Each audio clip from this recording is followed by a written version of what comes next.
everyone. Today we are in Realty One Group Engage One Luxe office, and I'm super excited because we're here with Bryan Brakeeen from Fairway Independent Mortgage. Hey, Bryan. Hello.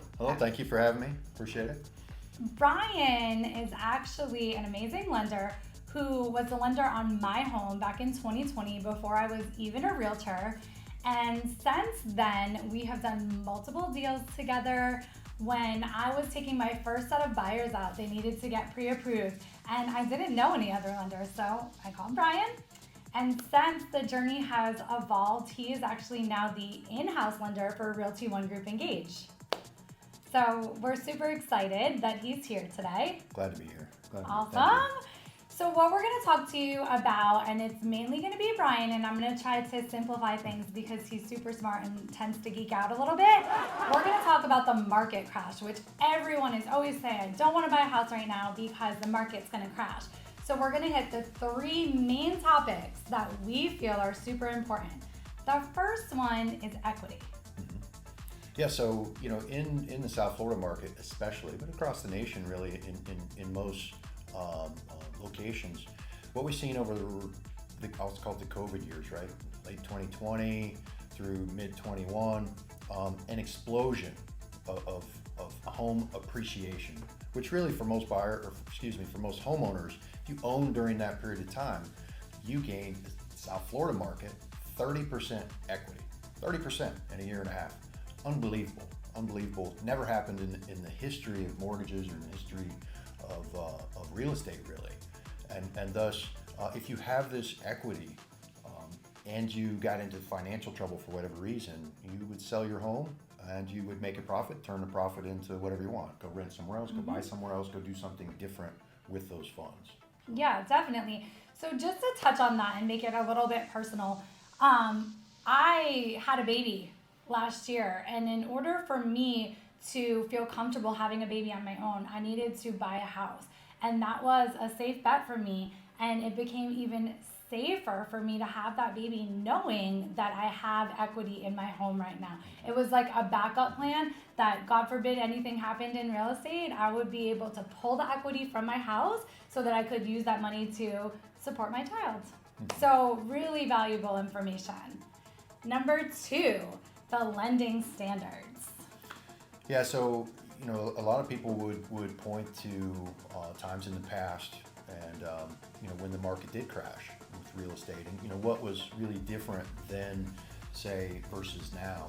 And one of the major differences is the lending standards and what could be loaned upon or who could be loaned to has changed quite dramatically. And I'll give you an example. About 15 years ago, they had what's called stated income loans. Basically means you tell me what you make, I write it down, and that's what I use. There's no validation or verification of that income. You can tell me any number you want. And of course, with these kinds of programs, you can qualify just about anybody for anything. So that became a real problem. Right? It became a real problem for pretty obvious reasons. Absolutely.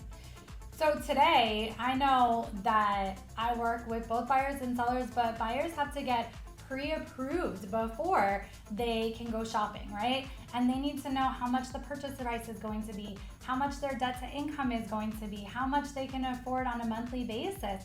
And all of that is super important. I remember, again, back to when I was shopping, it was super easy to work with Bryan and Fairway Independent because I was able to upload all my documents on using my phone, which makes my life super easy. I was really busy and I could get him whatever he needed, but I needed to get him those documents before he could pre-approve me, not just sign up and say, oh, I want this amount of money, can you give it to me?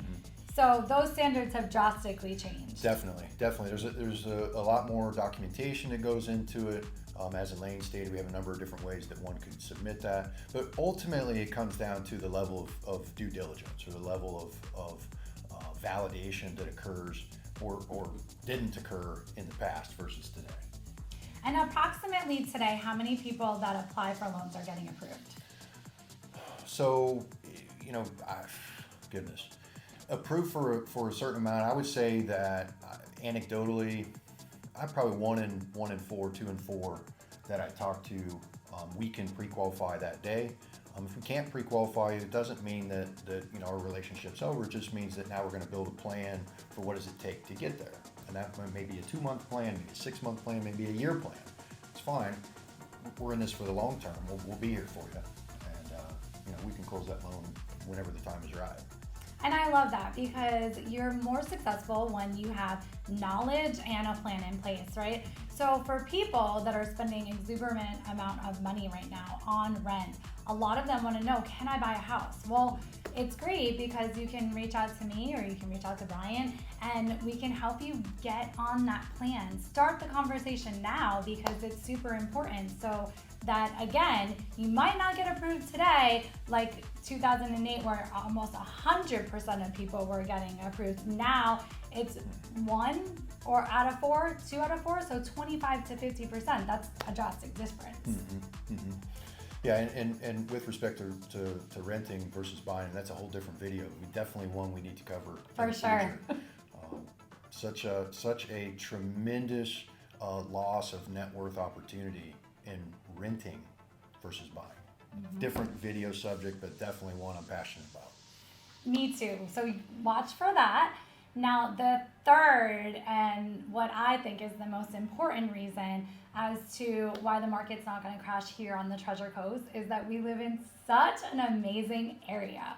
Bryan, tell us about that. Yeah, so, obviously, I moved here almost 10 years ago. I lived in the Midwest. I moved here because I wanted the beautiful climate. I wanted access to the ocean and the beaches.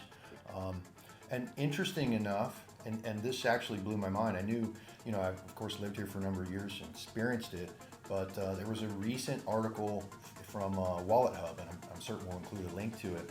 But what it said was that Florida, when we look at tax burden, is actually the 45th most expensive. So I guess you could look at it and say that only 5 states are more affordable when it comes to tax burden.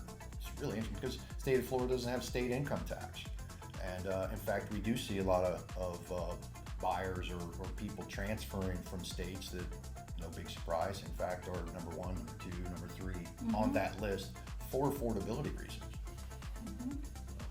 So obviously, great place to live because of everything that we have to offer in terms of temperature, in terms of our beautiful beaches, parks. The Treasure Coast is amazing. So you have the top 3 reasons why we don't think the market is going to crash. And like Bryan said, we are going to be releasing more videos to help you understand real estate. So if you have any questions about real estate, any questions about mortgages, you could reach out to either one of us. Also, if you want to see any more videos that can help you understand things better, just let us know.